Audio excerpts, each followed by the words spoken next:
પોરબંદરમાં સખી ક્લબ દ્વારા વેલેન્ટાઇન ડેની ઉજવણી નિમિત્તે વિવિધ સ્પર્ધાઓનું આયોજન કરવામાં આવ્યું હતું. સખી ક્લબ ઓફ પોરબંદરના ઉપક્રમે વેલેન્ટાઇન ડેની પૂર્વ સંધ્યાએ વેલેન્ટાઇન ડેની જોડી બનાવી એજ પરફોર્મન્સ આપવાની હરીફાઈ યોજવામાં આવી હતી. સાથે વેલેન્ટાઇન ડેમાં જે ગિફ્ટ આપવાની હોય તેની ડિશ ડેકોરેશન તથા ડ્રેસ કોડની હરીફાઈ પણ યોજવામાં આવી હતી, જેમાં બહેનોએ મોટી સંખ્યામાં ભાગ લીધો હતો. વિજેતાઓને ઇનામ આપી પ્રોત્સાહિત કરવામાં આવ્યા હતા. તેમજ કમલાબેન મનુભાઈ કોટેચા તરફથી દરેક પાર્ટિસિપન્ટ્સને ઇનામ આપી પ્રોત્સાહિત કર્યા હતા. નિર્ણાયક તરીકે ડોક્ટર નીનાબેન વિસાવડા, મનીષાબેન વારા અને ઈલાબેન ગજરે સેવા આપી હતી. આ પ્રોગ્રામને સફળ બનાવવા પોરબંદર નગરપાલિકાના પૂર્વ પ્રમુખ ડોક્ટર ચેતનાબેન તિવારી, મધુબેન કારિયા, ભાવનાબેન કોટક, કિરુબેન છાયા, ભારતીબેન રાડિયા, રૂપાબેન આડતિયા, અલકાબેન સામાણી, પૂજાબેન દાસાણી, અલકા ઝાલા, વર્ષા વાઢેર, નેહાબેન અને ધારાબેને જહેમત ઉઠાવી હતી.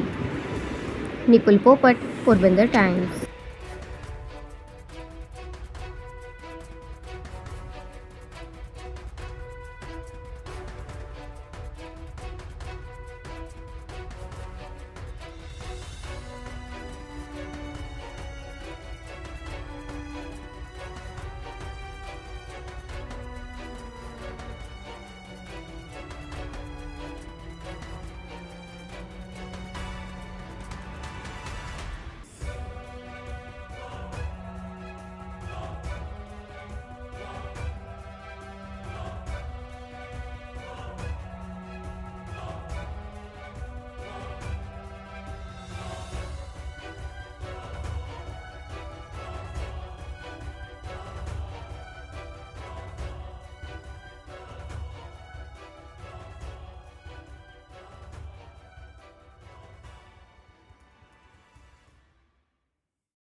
Oh,